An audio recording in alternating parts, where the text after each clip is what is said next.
Look at all these people. Hi. Hey, Matt, welcome. Bronwyn, it's you.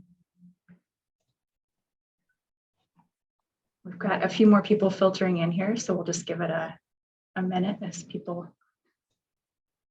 join us. Nice.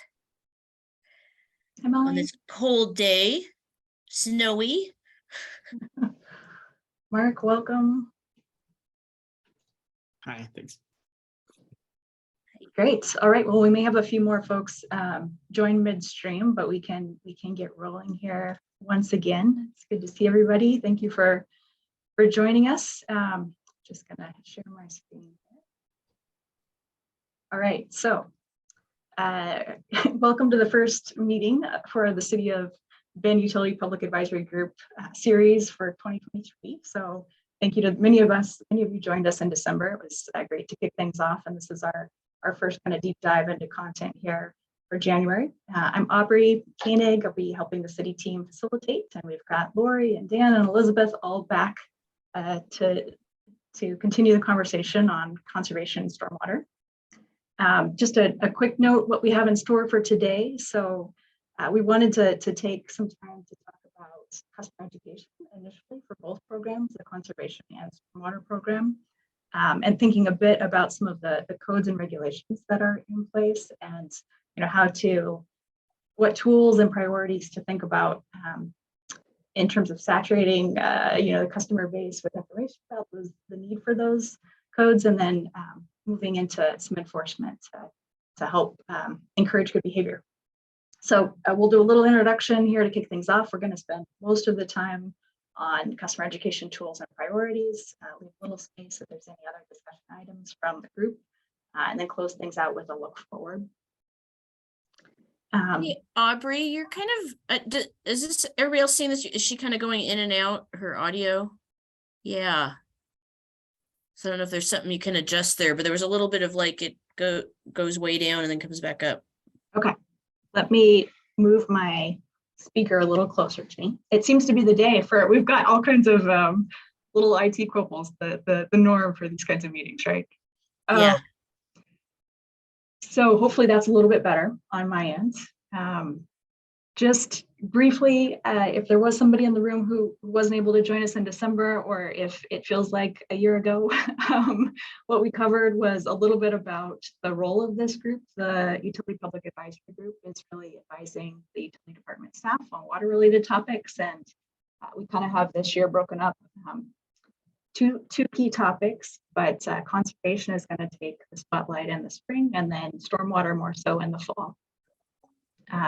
We did do an introduction, thanks to Dan, on the water conservation program and opportunities for biggest impact. That's going to be a foundation for the conversation today, and definitely next month, talking about the rebate program and other components. And then got an overview from Lori on the stormwater system and upcoming planning milestones. So if you missed any of that and wanted to take a peek, there is a summary, and there's also meeting video linked on the webpage that we have for this group. And we also introduced the mural tool, which is a digital whiteboard space that we are hoping to use in between meetings to collect additional input. So wanted to give Lori maybe just a quick moment to do another welcome. And then if there's anybody who wasn't able to join us in December, we'd love to have you take a minute to introduce yourself. Awesome. Hi, everybody. So is there anybody here who was not here December? Okay, Bronwyn. And I think Ryan, you were only able to come at the very end. So just thank you for participating on this committee. Just a brief reminder that the city for years has had, or the utilities department at the city for years has had a stormwater public advisory group that was very helpful to the city.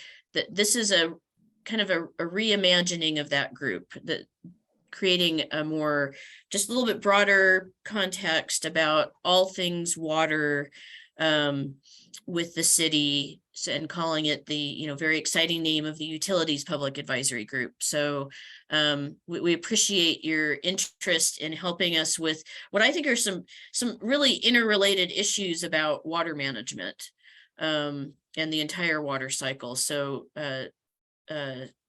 stormwater, water conservation, and who knows, at some point we may get into reuse as well. So we really appreciate your help on these topics and you guys participating in these meetings. And Aubrey's been sending out, like with the agenda, you can look forward at the end of the agenda, there's this look forward as to what each meeting we're proposing for the topics. Not that it couldn't change, but in general, we're trying to think ahead so you can kind of see the types of things we want to talk about in regards to both programs and kind of regulatory requirements and better management of water quality and quantity issues at the city. So I really appreciate everybody's attention. I think today's going to be hopefully a fun, engaging conversation related to helping us figure out how to best get our messages out to all of our constituencies about, again, various water issues. And those are, to a certain degree, they're mandated by permits, but they're also just needed for us to properly implement our programs and encourage the proper use and management of water resources. So I'll leave it at that. Thank you. Aubrey, you're on mute. Bronwyn, do you want to maybe kick us off and just a short introduction here, since newer to the team, and kind of name if you're representing an organization or a particular interest in water related topics, and then maybe if you spent your holiday in snow or sun, or have a preference for one or the other. Sure. Hi everyone, I'm Bronwyn Mastro. I'm a landscape architect with Bend Park and Recreation District. So my interest comes both from like representing my organization and then also from my practice as a landscape architect. And I spent my holidays in a mix. I was in the rain on New Year's. I was in whatever it was doing here on Christmas. And then I was in the sun in Mexico at Thanksgiving. And that was by far my preference. Nice to get the whole gamut. That's beautiful. Thank you. And thanks for being here this time. And then Matthew, did you say you hadn't had a chance to do an introduction? Great. If you want to chime in.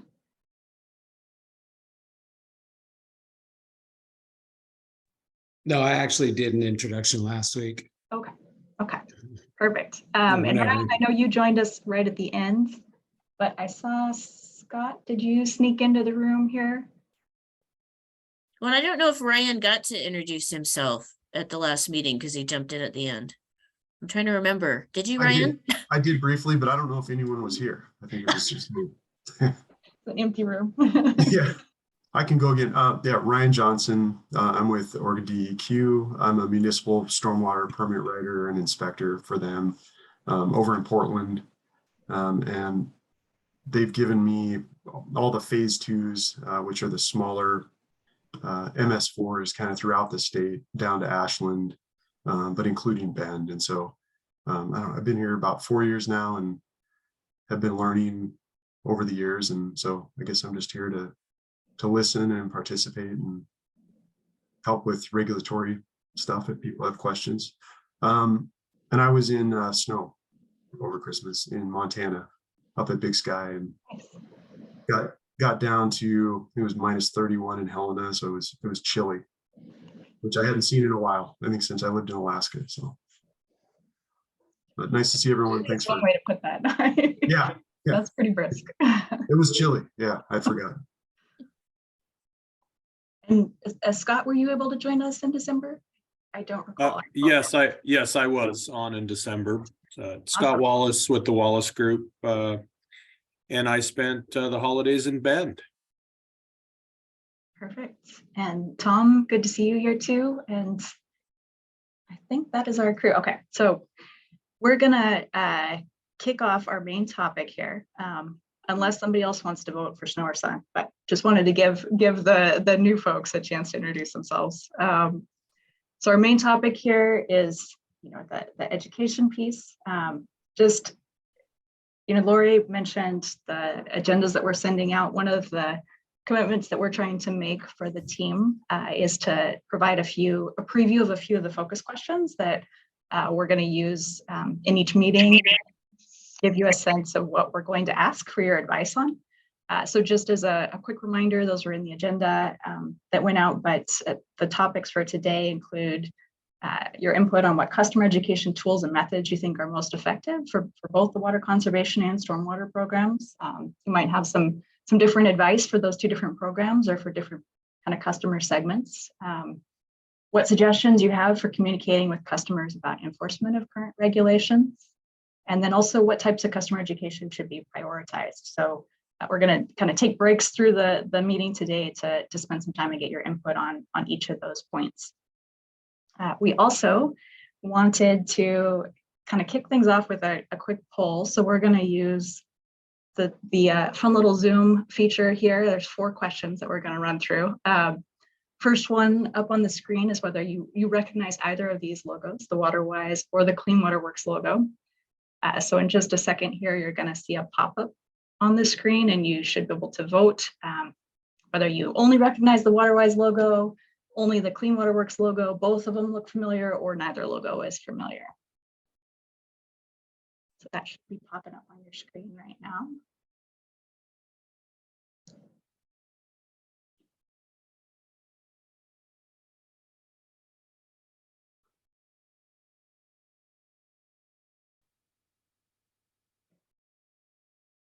Perfect. All right. So I'm going to end that poll and we'll share the results. So actually quite a few folks said both logos are familiar, and a couple folks, neither logo is familiar. I know we do have kind of a range of people on the line here too, some out of the area, and a couple said only the Clean Water Works logo. And then we have another question here, which is about messages. So I'm going to advance the slide. This is kind of a two-parter. So we just wanted to get a sense to, kind of tee the conversation up today about any of these typical messages for the conservation program initially, and for the stormwater program as a part 2 of this conversation. Which of these things are familiar? And you can check all that apply. So I'm going to pop that, pop that poll up on the screen here. And you'll see actually both of these together, and you can click all that apply. So the first question there is about conservation messages, fix a leak week, seasonal irrigation advisory, smart irrigation month, indoor water conservation tips, the WaterWise workshops, or other. You can write in the chat if there's some other things that are come to mind related to the conservation program. And then the second part of this question, what types of stormwater messages from the city have you seen or heard? And you can again check all that apply. So you can kind of run through and answer that question as well.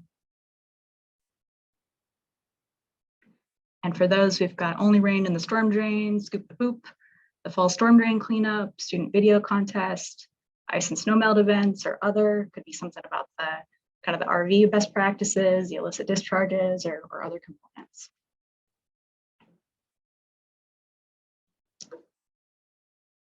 Awesome. All right, so I'm going to end that and share the results. So related to the conservation messages, it looks like the seasonal irrigation advisory and the indoor water conservation tips are 2 of the most common. And let's take a look at the chat. The WaterWise landscape guides, awesome. Yes, no doubt that's right up your alley, right, Molly?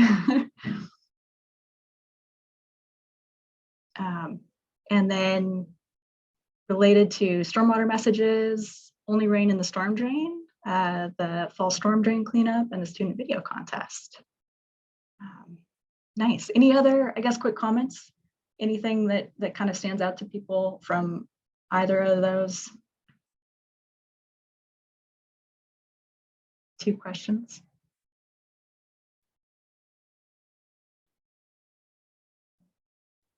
All right. And I'm just going to move over here to the last question. So we asked a little bit about the messages that are familiar. The follow on to that is, where have you seen or heard those messages? So wanted to just get a sense from everybody on the line of the places where you've heard either one of those water conservation or stormwater related messages. That might be city newsletter, the Bend Current, that might be the social media channels that the city uses, customer bill inserts, radio or television, newspaper, other print ads, maybe neighborhood association newsletters, or if there's another place that you've come across any of those messages.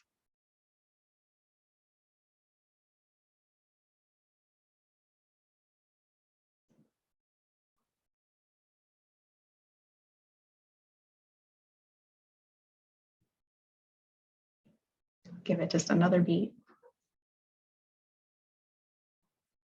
I just wanted to say that we really appreciate you guys answering these questions, because we spread messages all over the place, and it is often hard to figure out what's the best way to get information to different audiences. That's what today is about. So this is great.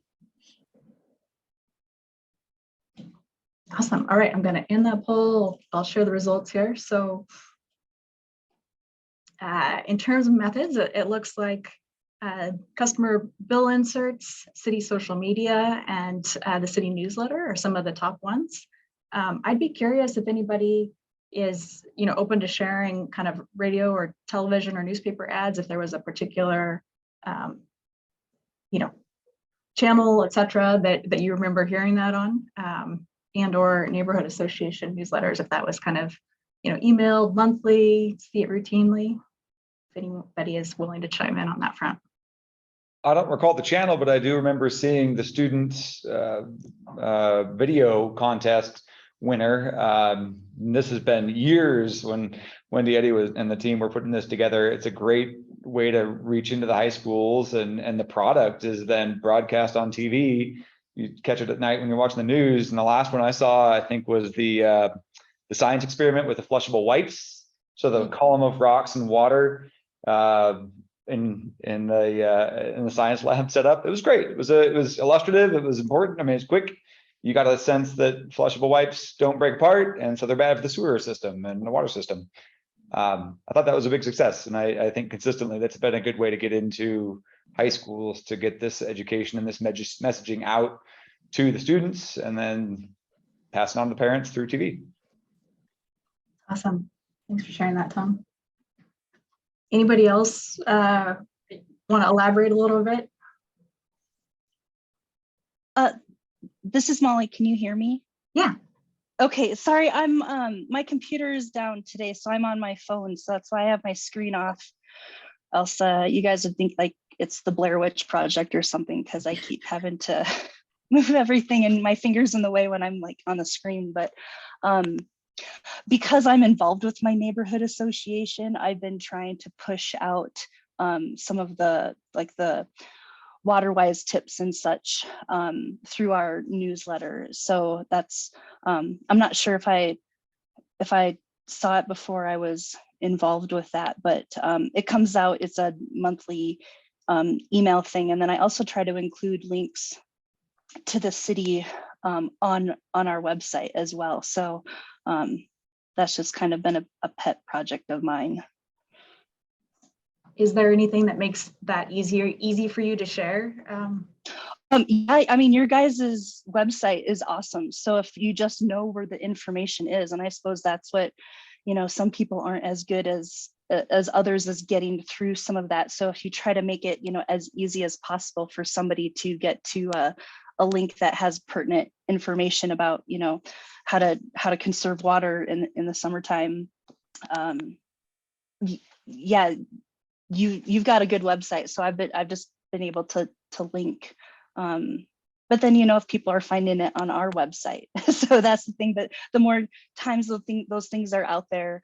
But I'm also not the person that sends out the email newsletter. So I just help kind of try to feed the information to that person. So yeah. Great, thanks for that, Molly. Yeah. I've got a follow-up question for Molly, real Yeah. quick. Molly, is that newsletter, is that something internally created by your HOA, or is that the one distributed to the associations? That's the Larkspur Neighborhood Association, and it's you know, there's people that have signed up for the email mailing list. So Okay, yeah, that's just the neighborhood association. gotcha. Thanks. Yeah.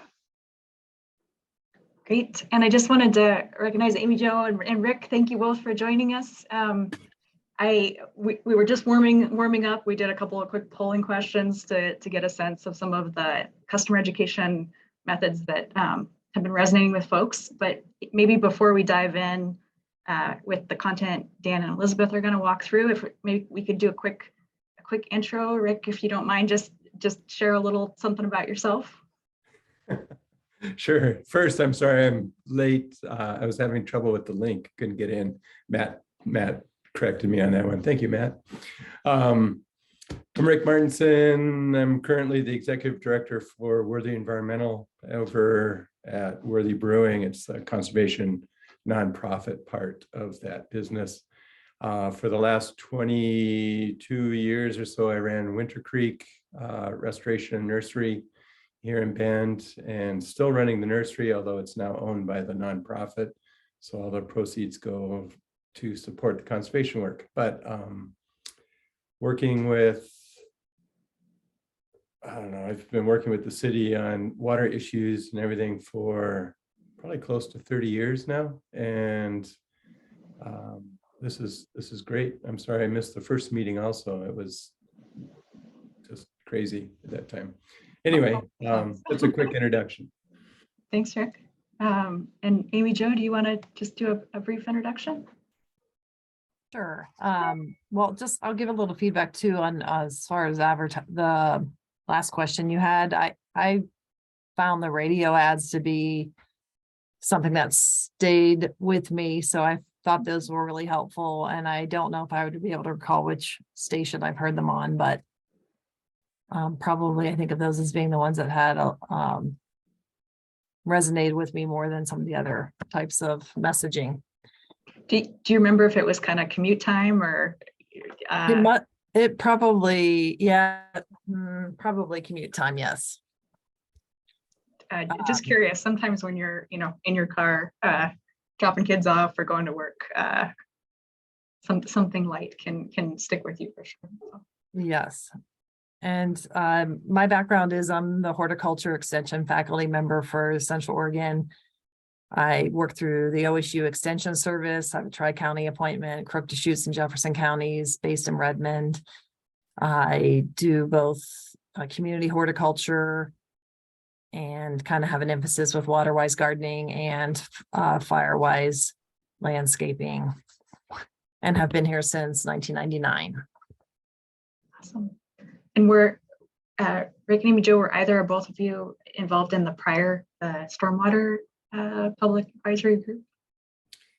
Not officially, I don't think. I worked a lot with Wendy Eddy on a lot of the early stormwater stuff, worked with a couple of our past mayors on stormwater and tree ordinances and things like that. So probably not directly, but yeah. Certainly familiar with a lot of the content, it sounds like. So yeah. Great. All right. Unless anybody else has anything they want to add right now, I think I'm going to pull up the slides again, and Dan and Elizabeth can take it away.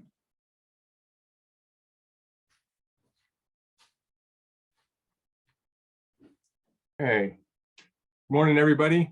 So Elizabeth and I are going to tag team these slides. We've got just for the sake of time and everybody's respecting everybody's lunch hour.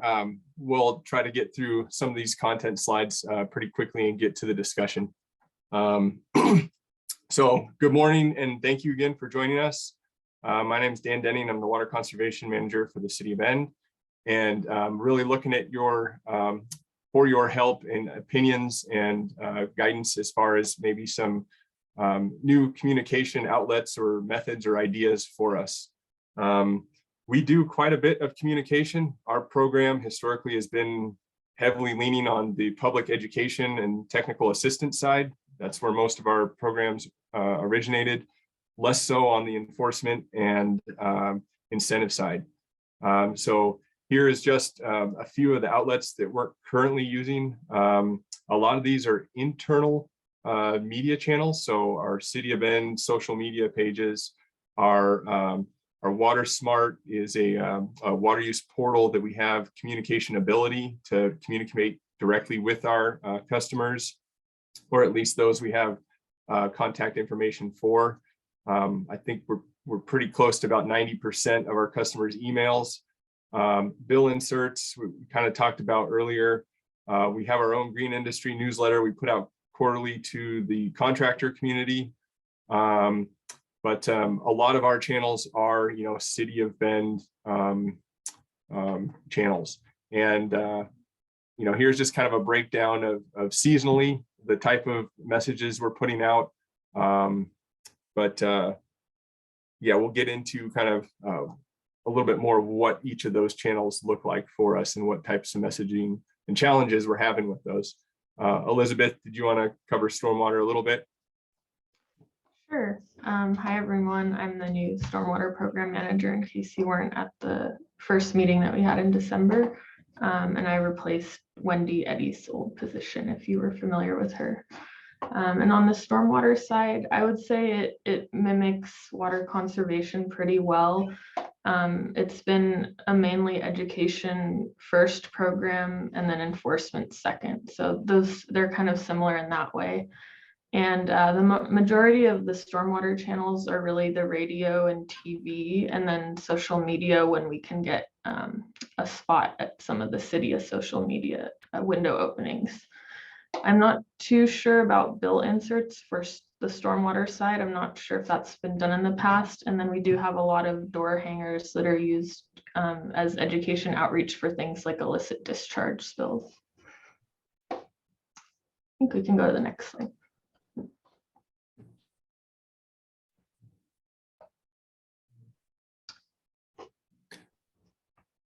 Dan, go ahead, go first? You want me to go first? Yeah. Okay. So these are a couple examples of social media posts that have been used. The stormwater ones are on the bottom. So the one on the left there, that was a pet pollution one, and that actually came out of the student video contest. So every year the city will do a video contest in the spring and asks for students to create the videos themselves, and each year there's a different theme. I think this year's theme is the Deschutes watershed is your own backyard. That's the theme for this year, but we end up using those videos, I think, as mentioned earlier in the presentation, as some of our outreach. So that's an example of one of those. And then the RV waste one. So if you see kind of these cartoon looking posts on social media, these are actually coming from Aqua, which is the Association of Clean Water Agencies.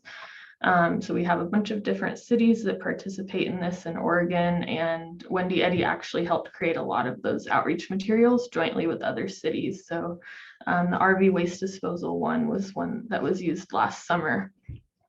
And then you see the storm drain, fall leaves are beautiful, however, they can clog storm drains and cause flooding. So that's just another example of some of our social media outreach. We do try to target seasonal messages. I would say the stormwater side is less strict on that maybe than some of the water conservation messaging. And then again, like I mentioned, sometimes a challenge that we have is getting our posts out there when the city is balancing so many other priorities. Go ahead, Dan. Thanks. Yeah, so as Elizabeth said, one of the challenges with social media for us, I was really surprised to see the poll results that was one of the most recognized channels for communication on us, because it's always one that I kind of questioned when I see comments after our posts. I always follow up and review the comments that people might have. Occasionally we'll have a post where we're getting some thumbs up, but a lot of the time I I see, it as someone's outlet for telling us everything that's wrong with the city and everything they think about anything that day. So I was kind of discouraged because a lot of them weren't on subject or anything like that. And I don't have a direct access to like readership numbers. So I didn't know exactly how many people were seeing these posts. The other part of that was what Elizabeth commented on. A challenge for us is, we're competing with all the other departments of the city. So during the season, irrigation season, conservation is posting probably at least 2 social media posts a month, whether it's our own programs we're trying to promote or a national campaign like a Smart Irrigation Month or an AWE Fix a Leak Week, etc. It tapers off a little bit in the winter, probably heavier on the fall winter transition part of that season. But this is certainly available to us as a pretty easy outlet for us. But again, depending on messaging that's coming from the city, sometimes we have to jockey for position there. Aubrey, next slide, please. I'll lead into this one, Elizabeth. So newsletters, we have several utility newsletters. The Bend Current, I was also very surprised to see that folks read that. I wasn't sure who followed the city newsletters. You have various content throughout the city, transportation projects, houselessness issues, various things that come out through those. We have certain messaging that's more important to us, and it's regulatory for us, probably on the seasonal advisory, front loaded on the spring, early summer season, just notifying people of an increase in water demands and being cognizant of water use. We have our conservation connection that we do have readership on because we directly communicate from our program to the green industry. So we're about 150, 160 contractors that we send that newsletter out to quarterly. And then through Water Smart, I mentioned before, we have our home water use reports. So we send monthly water use reports and customized messaging to our water customers every month. Those we do get feedback because Water Smart will tell us who opened and clicked and read the email. It seems to be pretty effective there. We do have correspondence with some customers through that channel. Elizabeth? For the stormwater side, we don't have as much of a newsletter presence as water conservation, at least from what I've seen in the short time I've been here. But occasionally we can try and get into the newsletter for things maybe like the video contest to help advertise it that way. And then I know in the past we've also done advertisements in the Bend Park and Recreation District's playbooks that they have every couple of months. Sometimes we'll put ads in there.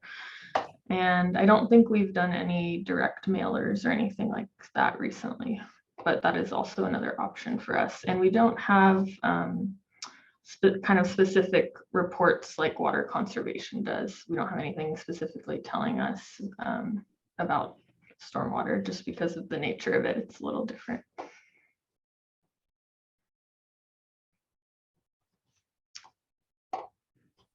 And then I'll go first for this one. So news media is another outlet that we can use. From the poll, it sounded like that one was also pretty popular. TV is a good way to reach a large audience. And this is all reserved and coordinated for us through central communications, and they work out all of the media buys that we have, how many, and the costs each quarter. And then it does get costly though. So this is one of the more costly expenses that we have for getting messaging out.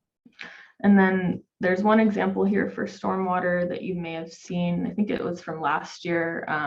There was a news segment on Channel 21 about urging residents to be proactive and help keep snow away from storm drains when there's like a forecasted rain event after there has been a cold weather period to help prevent flooding. And same thing, all these examples we have for conservation with press releases, we have to coordinate that all through our central communications department. So if we have something that we think is a priority for us, we present that in the story to our central comms folks. They approach the media or release it as a press release and see who picks it up. We get quite a few opportunities. It just depends on how hard we push for it through the growing season. But again, we're jockeying for position with what's coming out through the city communications department. We don't run any in the past. I don't think we've had any TV commercials. That is something that we're working on this year. We want to, the whole point of this discussion here, we want to broaden our audience and our communication ability a little bit as part of our education. We did have radio ads running through the summer and actually switched to winter quarter average for the past 3 months that we have running. Again, we're learning we need to what we need to ask for to get those prime travel spots or maybe a good spot in the TV media. You don't want your ad to be seen in the last like 2 minutes of the news when you're getting a story about wiener dog races and things that people are just tuning out of, right? So we're going to look at that and see if we can negotiate a little bit better spots for some of our ads that we'll have this season. Hey, Dan, is it okay if I mention something? Absolutely. I just want to note that Elizabeth mentioned, well, you were talking about TV commercials and Elizabeth mentioned the student video competition. And one thing we're trying to recognize is where we have synergy and connections between the programs and stormwater and water conservation. There's a lot of like landscape elements that relate to both programs. So this year, the student video competition topic is, it's Your Front Yard. It's a part of the Deschutes watershed, and the potential topics that we're like, we give them like a bulleted list of for the students to pick from and develop their little video clips from. And we're giving them topics like use of native plants, disconnecting your downspout, not having water leave the property, topics that resonate for both of these two program areas that Elizabeth and Dan are talking about. I'm hoping we'll be successful. Wendy ran such a great program with these student videos, and so we're trying to figure out how to pick it up and continue running with it, and then create now an opportunity for a topic that maybe we can use for multiple years that will kind of relate to people at home, but relate to both program areas. Thanks.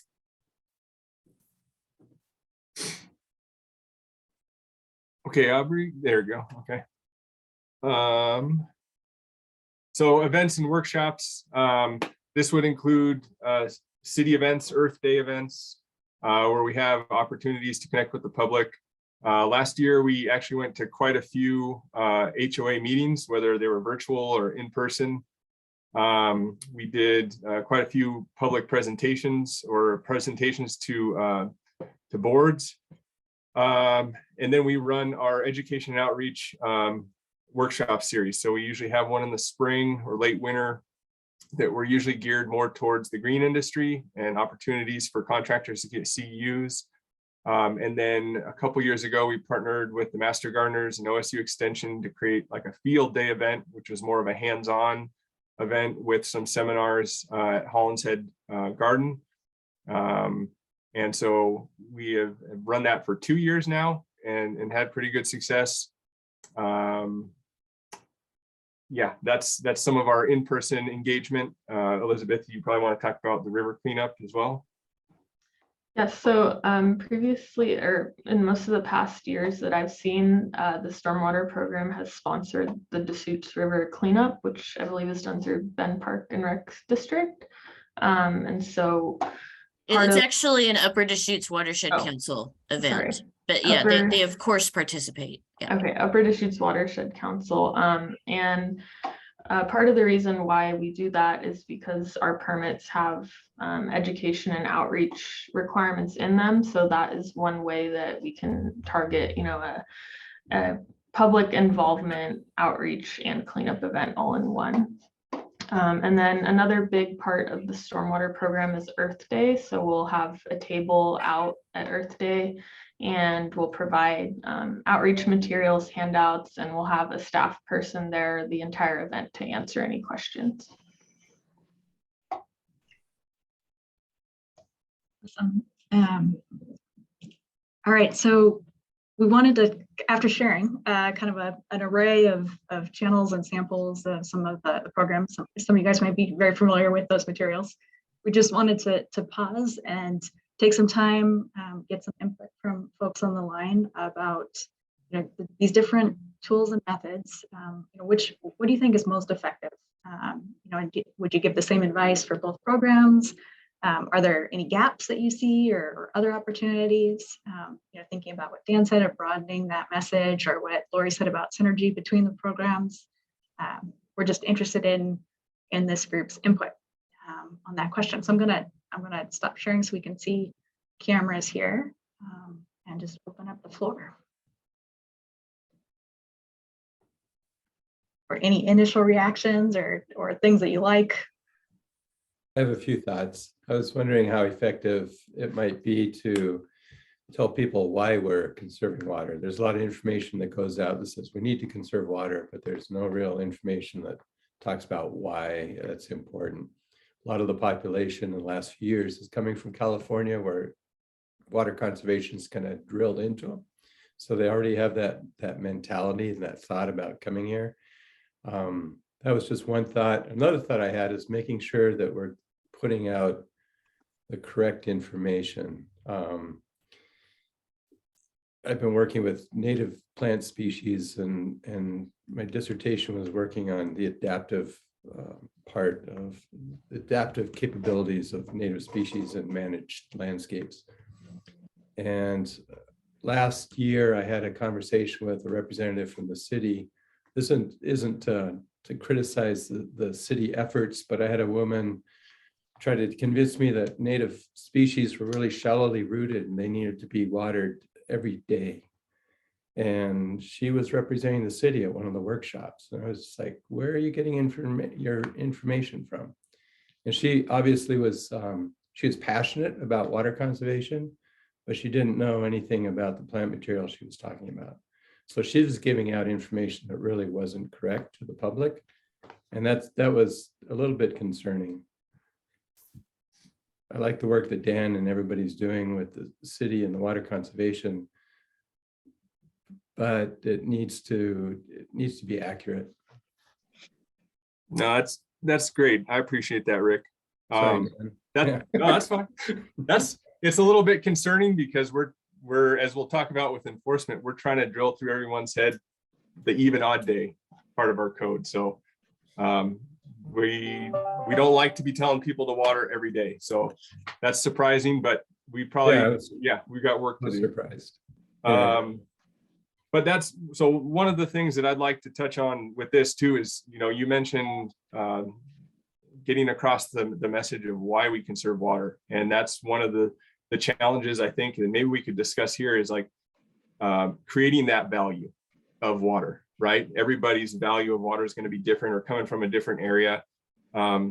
Certainly our messaging probably has our imprint on it of why we want people to conserve. And, we look at the scale of water use. We're constantly looking at the data, and it's influencing, our messaging, when we give it, who we give it to. So one of the things that, we want to talk about and are thinking about with this communications plan is, having that external perspective on our messaging. Does this resonate with the community or with only certain people, or, are we only reaching the people that already care and are probably doing a good job, right? And is that the audience we need to be conveying the messaging to? So any thoughts on that as we go through these? We'd really appreciate it. And that, to your point, Rick, it does need to be accurate because misinformation is dangerous. That's why we try to partner with local experts or industry to bring credibility to that. We have our backgrounds in the green industry, but there are people that know a lot more. And so collaboration is key as well. So we're open to ideas on that as well. You know, are there groups that we should be collaborating with on messaging more than, you know, just our internal program?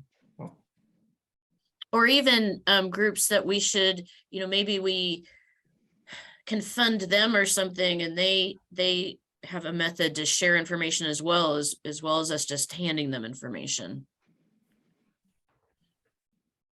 That's good. Bronwyn, it looks like you have a question. I'm curious, how much, aside from the video contest, how much do you work with schools? Just because it seems like, you know, that's you know, to kind of partner with education and get it in, like those concepts in early with kids. And then also a lot of times they're the ones bringing home the information to their parents. So I agree, Bronwyn. I think from what I've dug into so far, I mean, you're looking at me who's been here 6 months. Elizabeth's been here a month, so apologies on some of this. But Dan's at least been here longer. But the city was funding some K-12 efforts through the Environmental Center for a while. That has gone away for various reasons. We're looking at trying to do a better job of that, maybe finding some other outlets or partners to help with it. K-12 education, I worked for years in the Portland metro area in the Tualatin River Basin. And it's something you have to be really dedicated to. And there was a long-standing program that targeted fourth graders and got to like every fourth grader in Washington County every year with messages about wastewater and stormwater. And so that's something I agree that we need to think about. How can we create something that's long living? We are talking a little bit right now with the Upper Deschutes Watershed Council. They have a really cool education program about whether we could contribute to that. Definitely open to ideas. I know we have materials that are for kids that we hand out at events too, right? We have like the, you know, cool coloring books and stuff like that. But you're right, kids bring information home, and how do we do a better job of that and just even being able to get into those, you know, having the teachers be excited about sharing our information. Yeah, I know for quite a while, we did have teachers' night out. So that's where we distributed our educational materials that teachers might be able to use in the classroom. I think we still participate in that. But the K through 12 education part that you're talking about, Lori, is temporarily on hold until we find another partner there.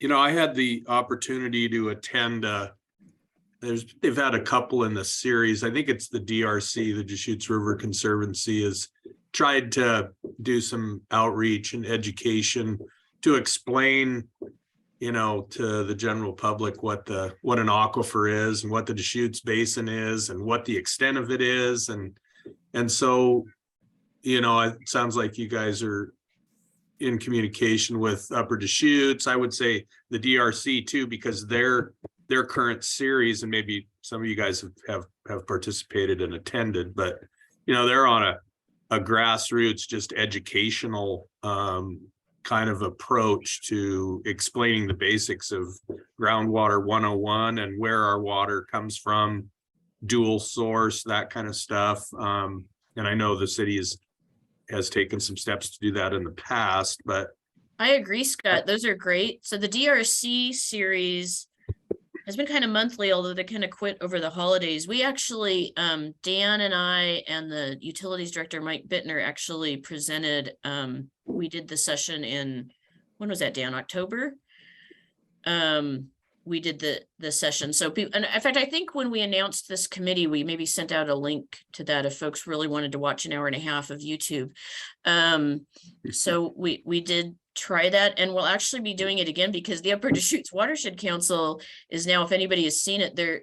I went to their series about Waichus Creek and Sisters last year, and it was awesome. And now they're just starting a series pretty soon here on the Metolius River, and then starting in, I'm going to say March or April, they're starting a series on the Deschutes River, and we'll be presenting in May about that. I agree. It's like how to get that information out to also the adult audience that's kind of more in-depth, and can we get that to folks who don't think to look for that type of information, right? You know, again, is it, you know, preaching to the choir? It's really good stuff, but Yeah.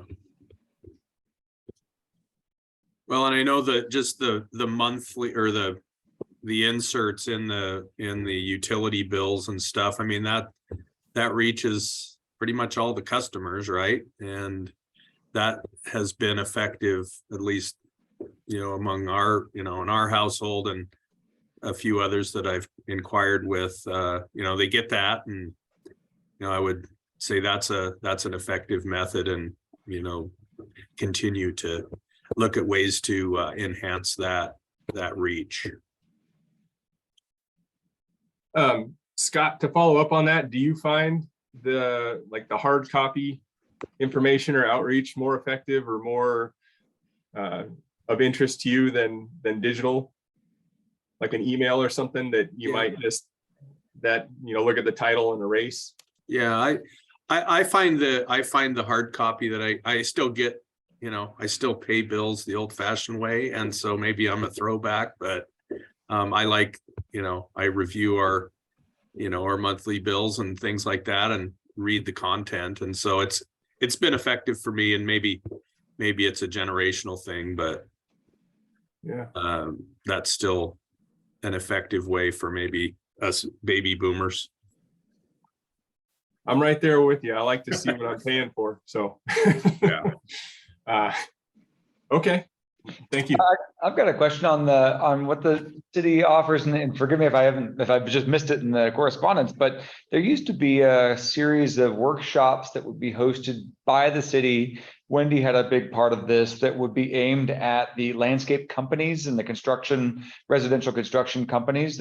I don't remember if it was a certification or a recognition. I think it might have just been a recognition that you have taken this course, and a lot of it was geared toward site runoff management, and then for the landscapes, the nitrogen influx into our catch basins. I mean, I make my walk around here along the chutes. I'm at the top of the rim for looking down over Healy Bridge, and I'll walk along MK here, and on fertilizer day, they're out there with the cranks fertilizer, and the entire street is salted with, you know, or is speckled white with nitrogen, and that's up the salt from the, you know, drains the river basin. So, you know, those educational efforts, I remember those making a pretty significant effect, and they had good turnout. I know a couple of workshops were hosted, and this was probably back 7, 8, 9 years. There were some that were geared toward the engineering community, and others that were specifically for the contractors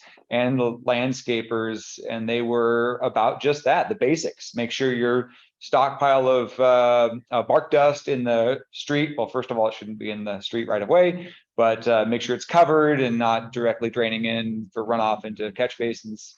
Is there still an effort on that one? Is that still part of the program through this?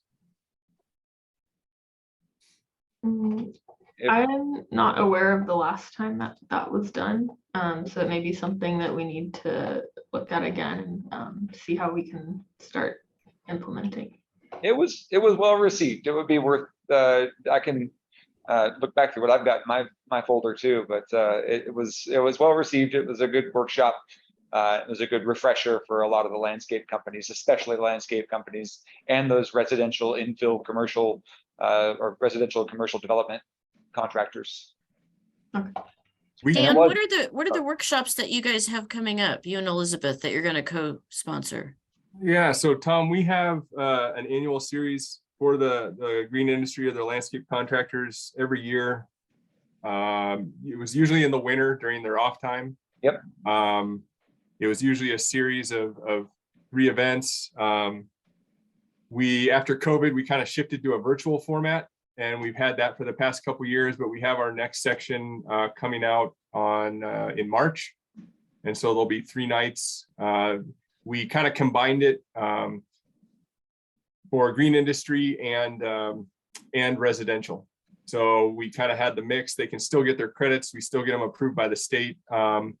but we thought, if we took the timeline, moved it a little closer to spring, we would have people that are excited about getting back out into the yard, starting to landscape, inspect their irrigation, and it was a good time or a good segue into irrigation season. So we've got one that's basically watershed wise landscape principles. So just looking at your yard is an area to retain water, efficient irrigation practices, kind of the holistic view on healthy soil and what have you in the front yard. So that will be coming out in March here. But I know the meetings you're talking about because they had them here at Boyd Acres. Yes. I haven't seen them to that scale, but I know she was putting on some good workshops. Mhm. So that's something, collaboration wise, that Elizabeth and I could work on. Yeah, and if not a full workshop, then certainly a targeted message. Dan, to your point earlier, I think there's a lot of great content that gets sent to people who already know it. They're doing the right thing. It's great that they get reinforced. They were reminded. But the challenge is, well, what about the new contracting company that came in and is doing landscaping work and doesn't yet know, have that message to deliver on the Monday morning meeting? Hey, make sure you're not spreading your fertilizer pellets into the right of way. Just a reminder, just having that reminder, or having that in the tailgate meeting, a handout for each one of those firms. I mean, just a way to insert that message and really distill it down to the basics, because those are there's a lot of stuff that happens, and on the enforcement front you're having to deal with, but there's some really big effects that can be minimized if just those individuals get a message that says, don't push everything into the right of way, including your excess fertilizer and leaves, litter, and debris. That is a great point. How do we reach those folks that are just entering the industry? The unmarked maintenance truck is always the hardest person to get a hold of. So maybe I'm wondering if something tied to a business license, or that's what I was thinking. Something. Yeah. Okay. Yeah, informational packet. I mean, it's not one more thing you have to do. It's not another cost burden, a barrier to your entry. It is here is just a half a page that says it's important, and a picture that says, don't do this. Don't put the fertilizer in the drain. Yeah.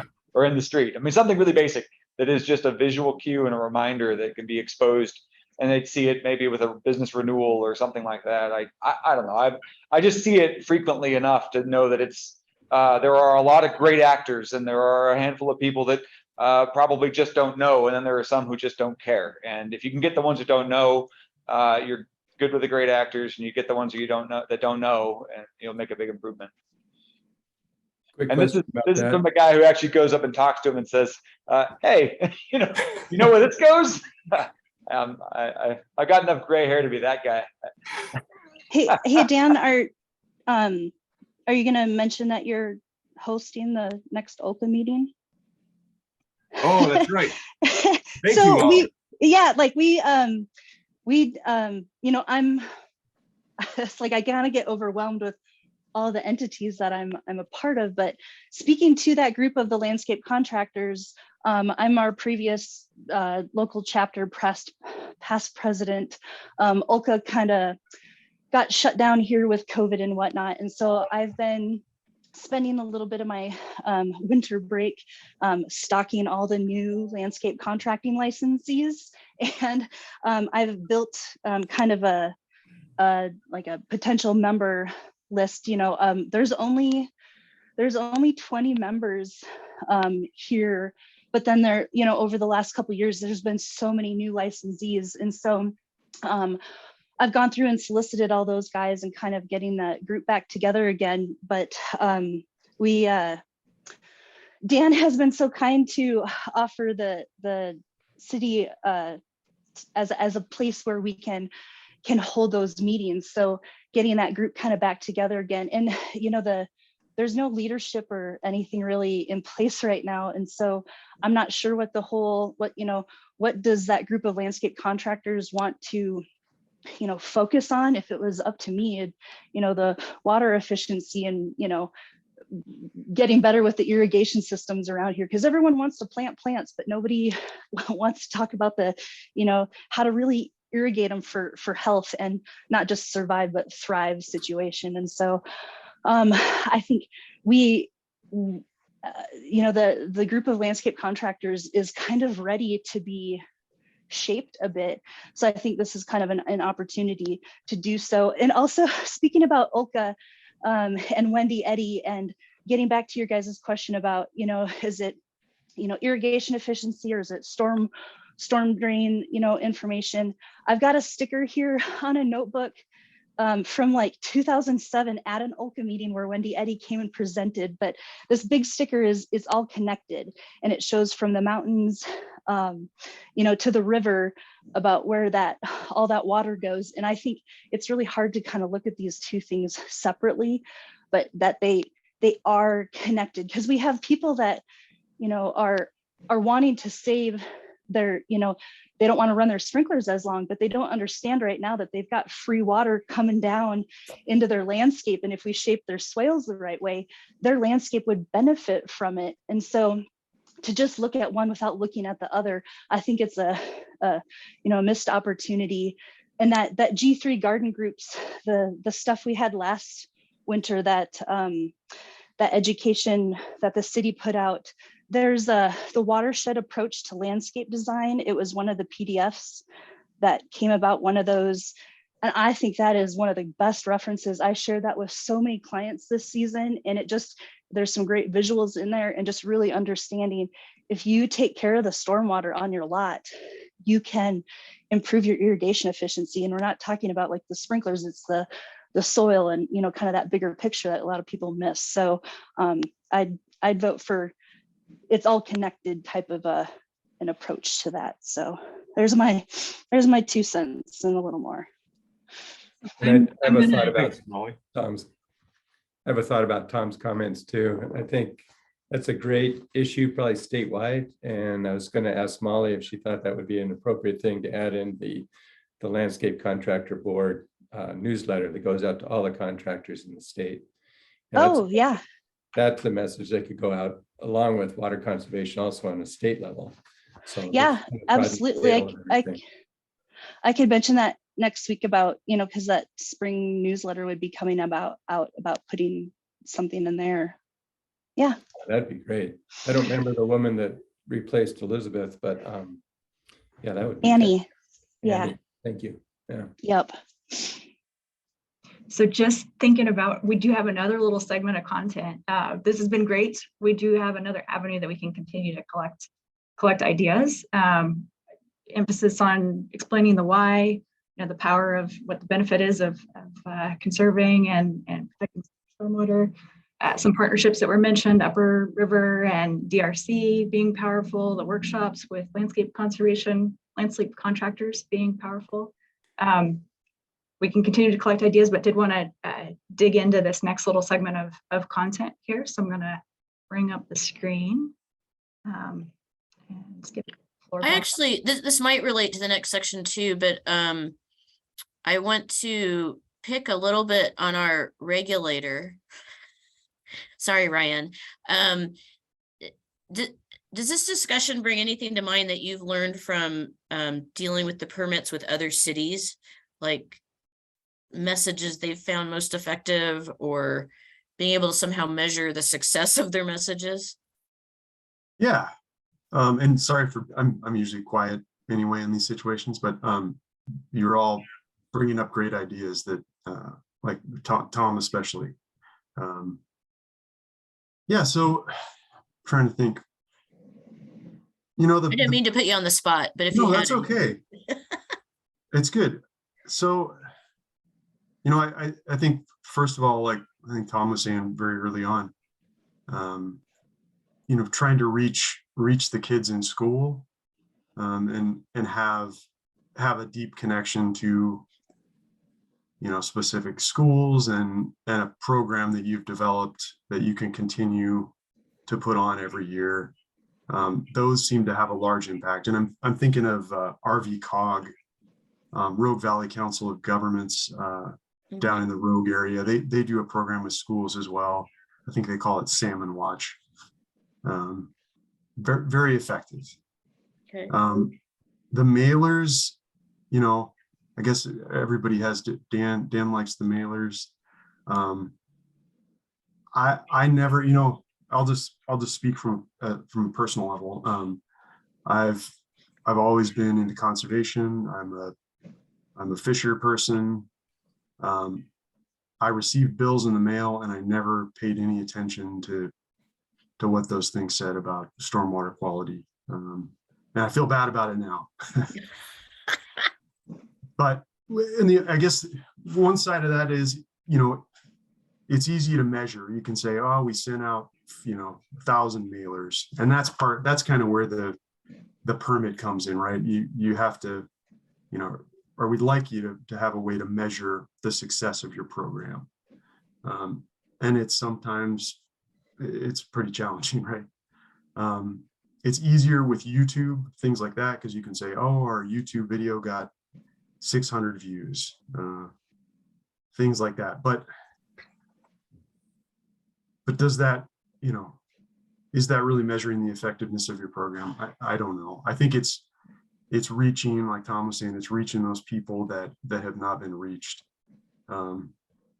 It's me, you know, sitting here during COVID, I watched 7 houses go in right across my alley, and I got to go out and talk to the contractors who just had no idea that they shouldn't be washing soil down the storm drain, and what was I talking about? And it's very difficult to reach people like that for the first time and get them to make the connections about, you know, it is all connected. So I guess another thought, sorry, I'm kind of rambling, but, you know, I don't know if I have seen some other places provide incentives for taking some of those classes. You know, ideally as a regulator, and this is a conversation we've had, you know, we would prefer that you don't give someone a business license until they're educated on stormwater. That's a tough sell in many places, right? And the contractor association, you know, it's a lot, and stormwater is not always their #1 priority. So, but I believe, I'm trying to think of who it was before. There was an incentive provided to one of the, it was one of the erosion sediment control classes. You know, if they came and sat through it for 4 hours or something, they gave them a discount on something. And the bad part of that was they weren't getting much interest. So it's got to be the right incentive. Has to be something delicious. Well, like keeping a business license, which, yeah, I mean, I don't know. Politically, that's a tough one, but I appreciate your thought there. It's very difficult. I was trying to remember, I do remember Wendy putting on the landscape class.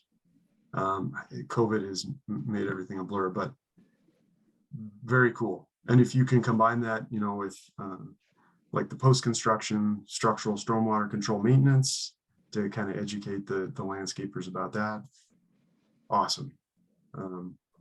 But I really like that it's all connected philosophy that Molly was talking about, because it is, you know, and when we've talked about this, Lori, that UICs, MS4, groundwater, it's all connected. And so I don't know, that was a ramble. I'm trying to think what else. Oh, you know, just another thought. I think, you know, if you can work with Aqua, work with other groups who have already, you know, as Wendy was doing, to spread the message and take the information that people have already put together. I had the thought of, you know, not to like promote groups, but Trout Unlimited is in the classrooms doing stuff as well. And it's, you know, it's all connected. That's a message that would have reached me as a child if they talked about stormwater quality and, hey, it actually impacts these fish that I love. And sorry, Aubrey, I know you want to move on to the next thing. No. Good stuff. We don't want to shut down good conversation either. But it's that, sorry, go ahead. No, thank you. Thank you guys. So actually, I'm going to turn the floor over, Dan and Elizabeth, if you want to do kind of our quick intro on our codes and regs, because the next thing that we wanted to talk a bit about is, those are education about the programs is what we just talked through, but there's also this part of enforcement, and how do we talk with community members about the enforcement piece. So Dan, did you want to start us off? We've got Sure. just a little over 15 minutes left. So Okay, so I will get through this quick. This is the tough part to deal with, right? The education is the fun part, maybe the challenges of trying to reach your audience, but so our water use code is regulatory code. It's not building code or development code or part of that, but it is the after effect of development, right? So if we're putting the wrong, maybe the wrong plant material or some inefficient irrigation in, it ends up being a code enforcement issue. This is something that we need to do some more education on, just getting the awareness about our water use code. This would be something perfect for, I think it was Tom, I might have gotten your name wrong. I think his suggestion with the business licenses. Nobody's going through our code book trying to read what regulations are when you first move to town, unless you happen to run into us or one of our newsletters, or you hear from your neighbor, you may not even know about it, right? So that is an issue we've identified. We need to raise awareness, and before we can enforce this, people need to be aware of what it is.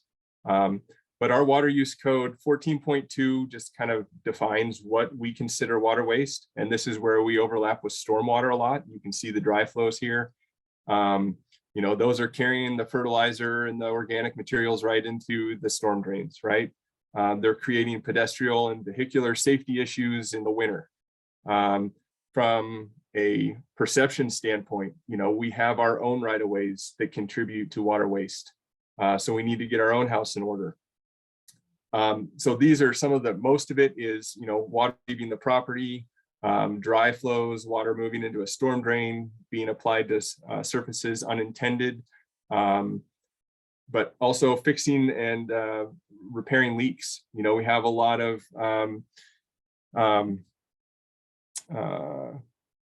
rentals and renters in town. And sometimes we have property owners who look at the cost of the leak and decide we're not going to fix it, right? And then the tenants there, that throws off their winter quarter average, increases their sewer bill. So we have had cases that we've enforced, getting someone out there to repair a leak, especially if it's already known it's there.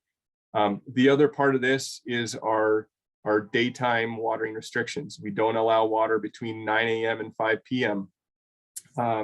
Our even numbered addresses are allowed to irrigate on even days. Our odd numbered addresses are allowed to water on odd days. We do have variances for certain types of smart technology in there.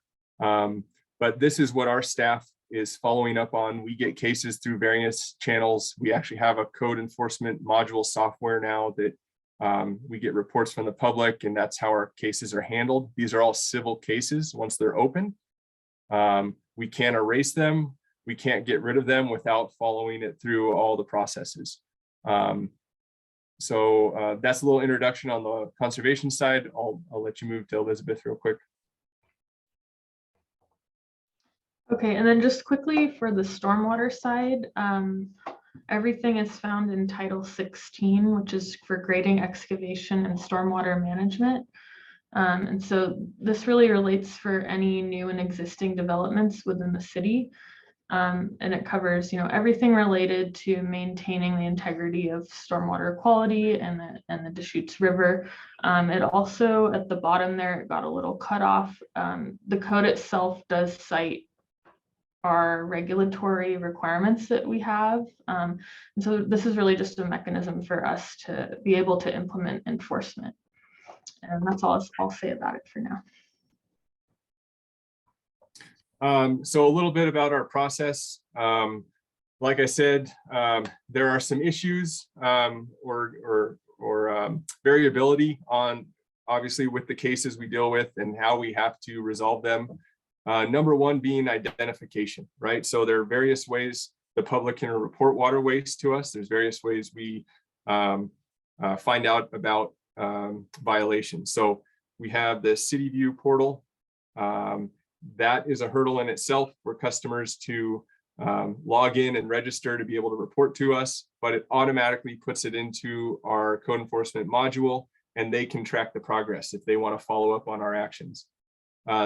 We have promoted our email and phone numbers. People can call us directly if they'd rather do that. We have a few citizens that around town that just every season they've got our email and they give us pictures and reports directly. Also during that time of season, our staff is out and about doing other programs, inspections around town, or working with customers, and we're keeping an eye on it. So we might self-report something. In addition, we have tools. So we have AMI data on our meters. So we have, through WaterSmart, we're able to run reports for irrigators. We can filter it by people that are watering more than 3 days a week, and it will give us a list of all the customers who had irrigation events, outside of those watering days. Last year, we sent about 400 letters to folks that were able to just target, in a matter of 10 minutes and send some correspondence to, just some reminders.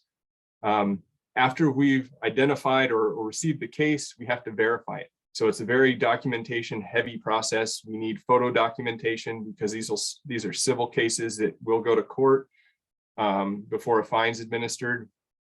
We have to verify through water use records that things are occurring outside of certain hours or what have you. At that point, once we verified it, we have our initial education or outreach with the customer. We need to find out who is that point of contact or decision maker who can remedy the issue. Sometimes that's a site visit to a home, to a business. Sometimes we need to find out more information. Is it, a tenant at a commercial plex who works through a commercial, property management company to get to the landscaper who can come out and make the repair. So sometimes there's multiple layers of people we have to get through before we get resolution. Some cases, we can resolve in a day or two. Some take upwards of a month, especially when property managers are not regional or local. During these education or contacts, this is a time we market our programs, our sprinkler inspection program, our rebate programs, to try to offer some assistance to help them financially or technically resolve the issue. It's not always intentional that the violation is happening. And some people don't have the economic means to get a contractor out there to fix it. So we try to offer our resources at that point. After that, we need to re-inspect. If the issue still persists, we send a notice of violation letter. That's an official code enforcement letter that shows you're going to incur $400 a day as long as this violation persists. And that's per violation. Some of these have multiple violations. So it could be $1,200, $1,600 a day. We'll talk about issues with that in a little bit. If we still don't have compliance, after they receive the NOV, we set another reinspection date. Then it goes to a final NOV letter where that actually shows the current fine amount. We had one this year that was $30,000. At that point, they get one more reinspection, and then it would go through code enforcement to a court date to set the fine. All the issues with that, again, awareness. Are people aware of the code or that they have a violation? Our issues of finding the decision maker, and then that fine. We've tried to lead with education because we realize that if someone can't get a contractor out there or can't afford a contractor, adding $400 a day to that is not going to help them resolve the issue. I'll stop there. I'll let Elizabeth do her part because I know we've got some time constraints here. Okay, the stormwater side of enforcement, it's a little bit similar to water conservation. So we first have to identify the problem, and we'll do that either through complaints that we receive directly in city view, or calls or emails to the utility department.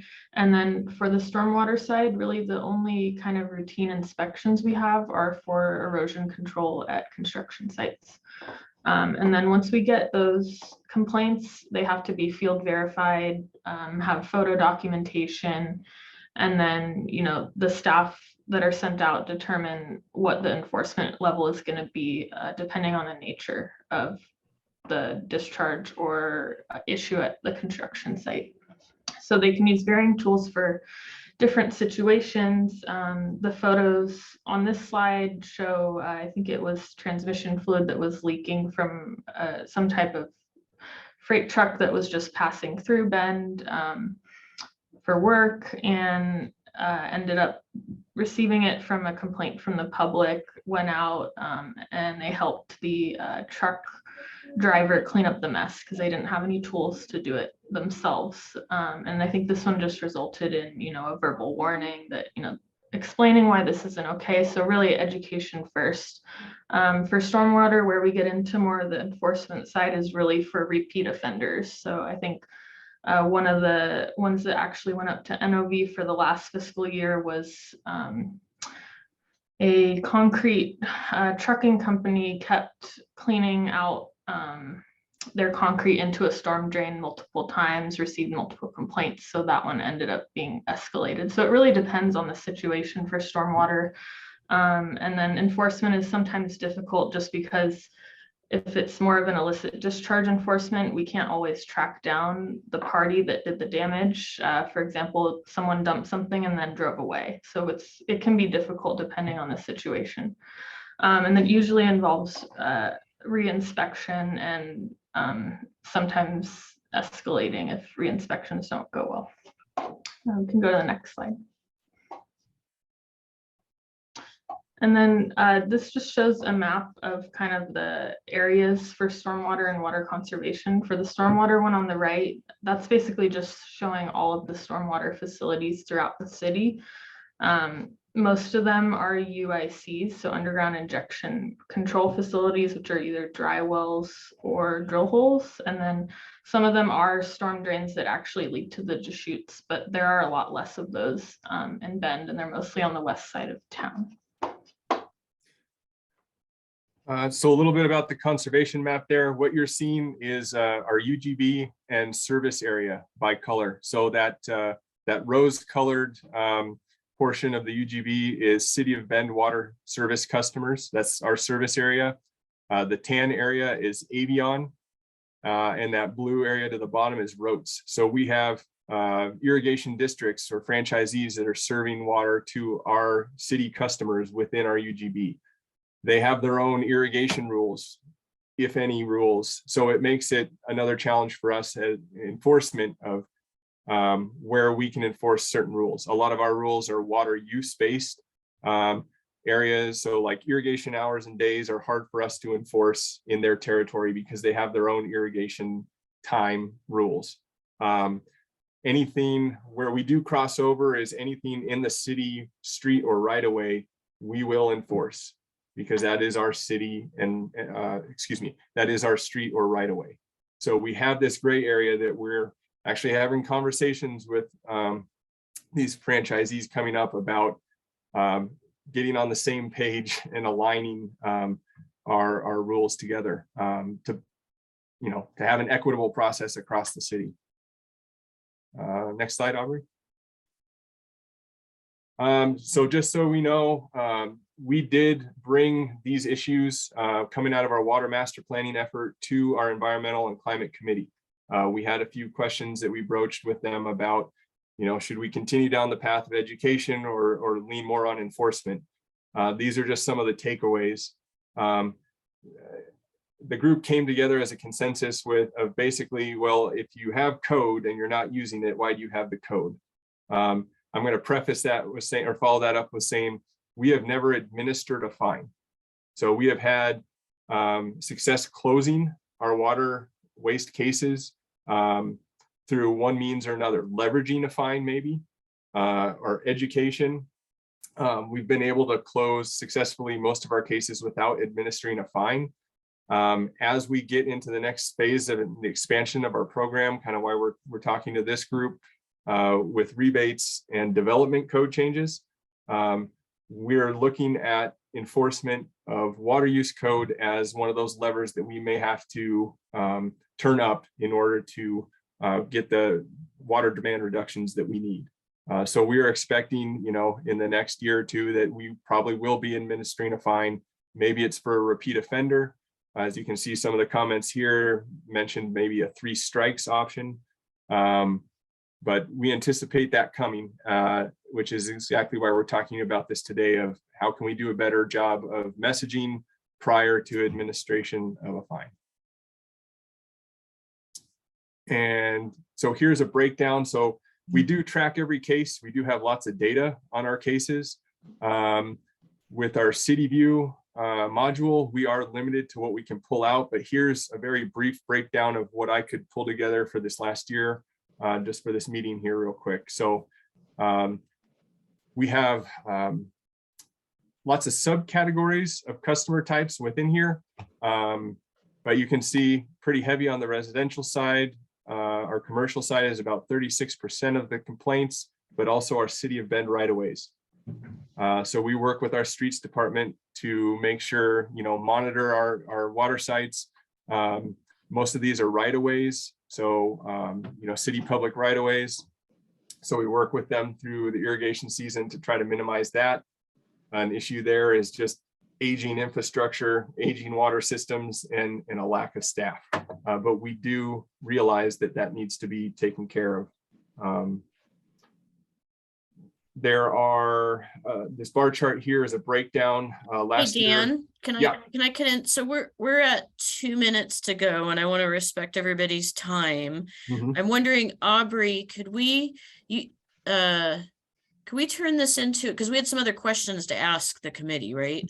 I think we're going to close today with those questions as food for thought after the meeting, and we can maybe regroup, take a little bit of the time at the start of February, and then use the digital whiteboard in between.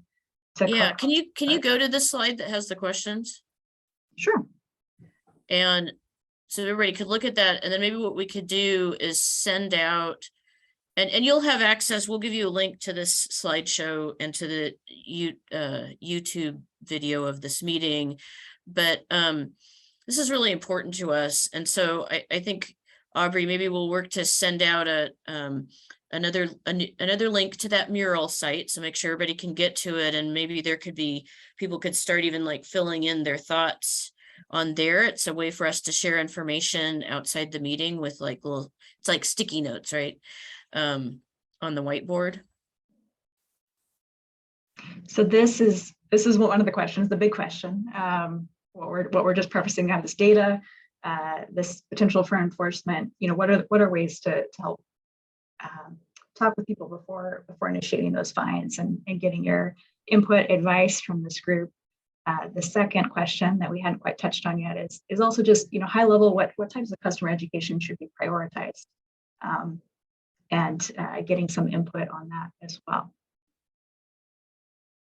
And think about equity and messages to people who aren't just like preaching to the choir too. We need we need everybody's thoughts on that. So yeah, I think this could be an opportunity for people to, if you don't mind, folks could go in, over the next week or so and just type stuff into this mural tool we have, and then we could share that information with everybody and we can use that information. So thank you. So I know we're right at the end here. We're closing on the food for thought. We'll have a follow-up email, just a quick look forward. Next meeting, same time, first Wednesday of February on Zoom. You'll get a follow-up email after this meeting with that link and those focus questions. Apologies that we had to cut the stormwater and water conservation data a little bit short here. And then we'll try to save a little bit of the February start of the meeting to regroup on this topic too. And yeah, more to come on water conservation. So next month, I think we're going to dive into development code and our rebate programs. So that will be a big topic for discussion. Yeah, appreciate everybody's time, but I want to, we said we'd end at 12:30 and it's 12:31. So we really appreciate it, and we'll appreciate anything you can continue to think about and provide us. It's really important that we figure out how to get these messages out about why we need to do these things, what we need to do, and I don't know, what will happen to you maybe if you don't do those things. Great. We'll send Tom over. He'll take care of him. Yep, I'll go give him a hello. There we go. Well, Happy New Year, everyone. Thank you so much, and more to come. Thank All right, you. Happy New Year, everybody. Happy New Year. Thanks. Here. Bye. Bye.